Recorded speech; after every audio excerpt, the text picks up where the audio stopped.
it's Mandy from Mandy Marie Art. It's time for another Copic Ink refill swatch video.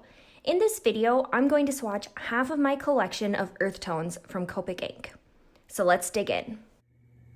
All right, first up we have Pink Flamingo, which is E01.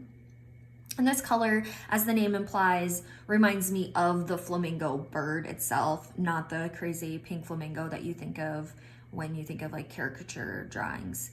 This is a very stable color, no undertones peeking through, no texture, gumminess, just a very nice peachy orange color. Next is E04, which is Lipstick Natural. And this color is probably one of the more popular colors that alcohol ink artists like to paint with. I hear all the time how much people love this color, and it's a great rosy pink. There is a bit of orange that can bleed out, as well as a yellowish beige color. You don't see much of it, and it's very subtle, but it is there. So keep that in mind when you're using it. But overall, it's a really great color and is definitely reminiscent of, kind of like that neutral lip tone. Next is E07, which is Light Mahogany. And it is very much like a red mahogany. You can see that throughout here, but there is a bit of yellowy beige that does kind of pop out. But overall, it's a pretty stable color. It's very, very subtle. It doesn't have a lot of texture, tackiness, or gumminess. Next is E09, which is Burnt Sienna. And again, reddish tone, little bit of orange along the edges that kind of peek through, but overall very stable color, little bit of texture buildup if you wanted it to, otherwise very nice color.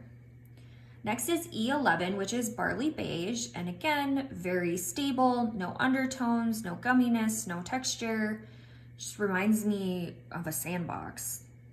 So again, that's Barley Beige. Next is E13, which is Light Suntan. So if you think of suntanned skin, that's where this is at. No undertones to speak of, very stable color, no texture, no gumminess. Next is E15, which is Dark Suntan. So a step up from E13. Again, very stable color, no undertones, nothing really peeking through. Not much in terms of texture, little buildup around the edges, but it's not gummy. Again, just a very stable color. Next is E17, which is Reddish Brass. So again, it reminds me very much of a brass color, but it's light. It's not as intense as, let's say, copper. There's no undertones, no bleeding through there. It's a very stable color, no texture or gumminess, very soft brass color. Then we have E18, which is Copper, and Copper is a really rich color that can build up along the edges for texture, but otherwise it doesn't have any gumminess. It's very stable. It doesn't have undertones or anything that pop out. Just a really nice color there. Next is E19, which is Redwood. So again, some red undertones in there. There's a little bit of like a peach, beige, yellow kind of in there for undertones, but not much. It's very, very subtle. You wouldn't see it. It can build up in texture along the edges if you want, but otherwise it's not gummy or tacky. Next color is E21, which is Soft Sun. And this is one of the neutrals that it's a stable color because there's no undertones, but when it dries, it does kind of have an interesting texture or consistency that you can kind of see a lot more of like a veining or a webbing. It just dries a little different. This darker stuff here is a little tacky, but overall it's not super gummy. It's just an interesting color. I don't know why it does this, but there are a few that do kind of some of that webbing look. Next is E23, which is Hazelnut. Really lovely latte kind of color. Again, like it reminds me of hazelnut coffee, right? Very soft, subtle, there's no undertones. It's not gummy, there's no texture. It's a very stable color.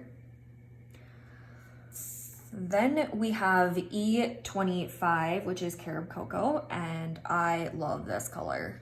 Very great neutral color. There's no bleeding, no undertones, no staining on the paper, no texture, no gumminess. Really pretty color. Then we have E29, which is Burnt Umber. And this is a really great, rich, chocolatey brown. You can build up some texture if you wanted it to, but no undertones, no like true gumminess, very rich color. Then we have E30, which is Bisque. I love this color as well too. Actually, I use the earth tones quite a bit, but this color is really nice, very stable, no undertones, very little gumminess along the edges. So for texture, just a tiny little bit there, which isn't uncommon for lighter colors, but great color here. And then finally, E31, which is Brick Beige. And this color again, stable color, no undertones, no texture, no tackiness. It's a great neutral. All right, one last look at my personal collection of inks in the earth tone range from Copic Ink. Again, this is only half of the earth tones. Watch part 2 to see the other half. If you enjoyed this video and you want to learn more about alcohol ink, go ahead and hit that subscribe button below and you'll be notified the second I upload a new video. That's it from me. Let's meet up again.